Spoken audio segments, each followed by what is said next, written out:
नमस्कार स्टूडेंट। आज हम लोग बात करेंगे एग्रीकल्चर के मैथ के जो पहले चैप्टर है उसके बारे में। और इसमें पहले चैप्टर का जो नाम है वो हमारा घातांक सिद्धांत नाम है। और इसमें कुछ नियम दिए गए हैं। किसी भी सवाल को लगाने से पहले हम उन नियमों को पढ़ लेते हैं, क्योंकि नियम बहुत ही ज़रूरी होते हैं। नियम के बिना सवाल सॉल्व करना इम्पॉसिबल होता है लगभग। अब देखते हैं नियम क्या है। ठीक है, अब लिखा है नियम पहला, जो अगर किसी की पावर a की पावर -n है तो उसे अगर हम प्लस में बनाएंगे तो 1/n लिखना पड़ेगा। ये हमारा पहला नियम कहता है। दूसरा नियम कहता है कि अगर a की पावर 1/a की पावर -n है तो अगर हम उसे ऊपर ले जाएंगे तो वो हमारी प्लस का n बन जाएगा। ठीक है। तीसरा नियम कहता है अगर आधार समान है, यहाँ भी ये लिखा है यहाँ भी ये लिखा है और बीच में गुणा का चिन्ह लगा है, तो ये दोनों घातें जो ऊपर की होती हैं वो आपस में m+n के रूप में जुड़ जाती हैं। ठीक है। और हमारा चौथा नियम कहता है अगर a की पावर m है और भाग लिखा है a की पावर n, तो दोनों की जो घातें होती हैं वो माइनस हो जाती हैं, यानी m-n। ठीक है। इसके बाद पांचवा नियम जो है हमारा 5th नंबर पे लिखा है a की पावर m और उसकी होल पावर n फिर उसकी होल पावर p लिखा है, तो ये तीनों जो पावर है या दो पावर हो तो इनका आपस में क्या हो जाता है, मल्टीप्लाई हो जाता है, यानी गुणा हो जाता है। ये देखिए गुणे में लिखिएगा। इसके बाद अगर हमने ये नियम पढ़ लिए हैं तो अगर आपने बहुत अच्छे से ये नियम पढ़ लिए हैं तो आप पे ये सवाल 100% सोल्व हो जाएंगे। देखते हैं पहला सवाल। पहला सवाल लिखा है 2 की पावर -5, 2 की पावर -5 लिखा है। और पहले नियम के अनुसार हम पढ़ते हैं अगर किसी की पावर हमें माइनस मिलती है तो उसे प्लस बनाने के लिए हम बटे में पावर को ले जाते हैं। काय में ले जाते हैं? बटे में ले जाते हैं। आप इधर देखिए, कहाँ आपका ध्यान है, इधर देखिए। इधर लिखा है देखिए 1 की पावर 2/5 कैसे हुआ, क्योंकि इसे हम बटे में ले गए तो ये माइनस का था तो प्लस में हो गया। जब किसी की पावर 2 की पावर 5 लिखा है तो इसका मतलब है 2 हमारा 5 बार लिखा हुआ है। कितनी बार लिखा हुआ है? 5 बार। तो यहाँ पर आपको देखना पड़ेगा 2 गुणे 2 गुणे 2 गुणे 2, और एक बार 2 फिर से होगा तो 1 2 3 4 5। तो ये का 2 का गुणा हमने कितनी बार किया? 5 बार। क्योंकि इस पे 5 घातें लगी हैं। अब इसको हम और सॉल्व करते हैं तो ये सॉल्व होगा 2 दूनी 4 और 4 दूनी 8, 8 दूनी 16, 16 दूनी 32, यानी 1/32, यानी 1/32 हमारा सही आंसर हो जाएगा। दूसरा सवाल देखते हैं। अगर आपको सवाल समझ में आ रहा होगा तो आप खुद से कर पाएंगे। देखिए आप मेरे साथ करिएगा, पेन और कॉपी उठाइएगा, ध्यान से मेरे साथ करिएगा। देखिए यहाँ पर 36 लिखा है और पावर लिखिए 1/2। अब ध्यान से देखिए, क्या ये 6 का वर्ग नहीं हो रहा है? हो रहा है ना? तो अगर ये 6 का वर्ग हो रहा है तो हम इसके ऊपर 1/2 घात लगा सकते हैं।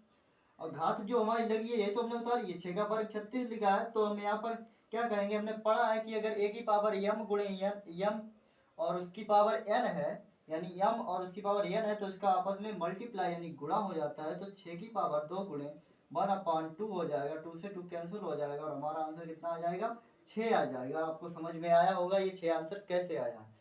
दूसरा देखते हैं, इसकी पावर -1 लिखिए। प्लस बनाने के लिए हमने फार्मूला पढ़ा था कि अगर पावर माइनस है तो प्लस बनाने के लिए 1/n कर देते हैं, यानी 1/6 इसका सही आंसर हो जाएगा। एक लिखा नहीं जाता है तो इसको नहीं लिखेंगे। ठीक है। इसके बाद चौथा सवाल देखते हैं। 16 की पावर -3/4 लिखा हुआ है, तो सबसे पहले जो सवाल का नियम होता है उसे पावर का माइनस जो पावर होती है उसको प्लस बनाना होता है। क्या बनाना होता है? प्लस बनाना होता है। और पावर जो हमारी लिखी है वो देखो, ध्यान से देखिए, माइनस में लिखी है, तो इसे हम क्या लिख नहीं सकते? 1/16 की पावर 3/4, क्योंकि -3/4 था। अब ये 3/4 क्यों रह गया? क्योंकि पावर हमारी बटे में आई है। ठीक है, बटे में आई है। तो अब इसे ध्यान से अगर आप सवाल को देखोगे तो क्या ये 16 को हम 2 की पावर 4 नहीं लिख सकते हैं? लिख सकते हैं ना। उसकी होल पावर तो 3/4 थी।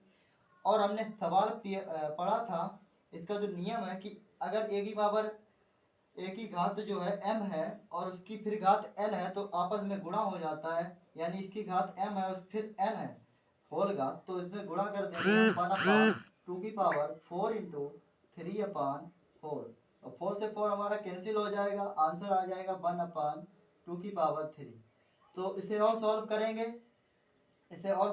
तो क्या हो जाएगा? 1/2 की पावर 3 लिखा हुआ है ना ये, तो इसे अगर और सॉल्व करेंगे तो ये इसका मतलब है कि 2 का 3 बार गुणा हुआ होगा। कितनी बार हुआ होगा? 3 बार। तो इसका आंसर आ जाएगा 2 दूनी 4 और 4 दूनी 8, यानी 1/8 जो हमारा सही आंसर हो जाएगा। अब नेक्स्ट सवाल देखते हैं। नेक्स्ट सवाल लिखा है 1/4 अगर आप कॉपी पेन लिए बैठे हैं तो इस सवाल को जरूर अपने मन से सॉल्व करें, इसे हम छोड़ रहे हैं। और इसके बाद हम नेक्स्ट सवाल पे पहुंच रहे हैं 27/1/3 यानी -1/3 लिखा है तो सबसे पहले पावर को क्या करते हैं, प्लस में बना लेते हैं। पावर को क्या बना लेते हैं, प्लस में। तो पावर ये प्लस में बनेगी, आपने नियम पढ़ा था तो ये बटे में आ जाएगी, काय में आ जाएगी, 27/1/3 हो जाएगा, 1/3 हो जाएगा। तो इसे आप ध्यान से अगर देखेंगे तो इस 27 को क्या हम 3 नहीं लिख सकते, क्योंकि ये 3 का क्यूब जो है वो 27 होता है। क्या होता है, 27। तो 3 का जब क्यूब 27 होता है तो यहाँ पर इसकी 1/3 से घाट भी चढ़ा देंगे और गुणा हो जाएगा इसका। क्यों, क्योंकि ये एक ही पावर m और उसकी पावर n है, तो यहाँ पर गुणा हो जाएगा। इसका मतलब है 3 से 3 क्या होगा, कैंसिल हो जाएगा। गुणा हुआ होगा तभी तो कैंसिल हुआ होगा। तो यहाँ पर बचेगा 1/3 की पावर 1, यानी 1 पावर लिख ही नहीं जाते तो हमारा आंसर हो जाएगा। अगला सवाल देखते हैं। 1/2 की पावर -1 लिखा हुआ है, 1/2 की पावर -1 लिखा हुआ है। तो क्या करेंगे, यहाँ पर अगर कोई चीज ऊपर से नीचे जाने में प्लस माइनस चिन्ह बदलता है तो नीचे से ऊपर आएगी तब भी चिन्ह बदलेगा। तो ये जब ये 1/2 लिखा है और इसकी पावर -1 है तो अगर 2 ऊपर आएगा तो इसकी पावर हो जाएगी प्लस का 1। तो यहाँ पर प्लस का 1 लिखा नहीं जाता है तो ये हमारा सही आंसर हो जाएगा। ठीक है। इसके बाद हम देखते हैं 1 की पावर 2 1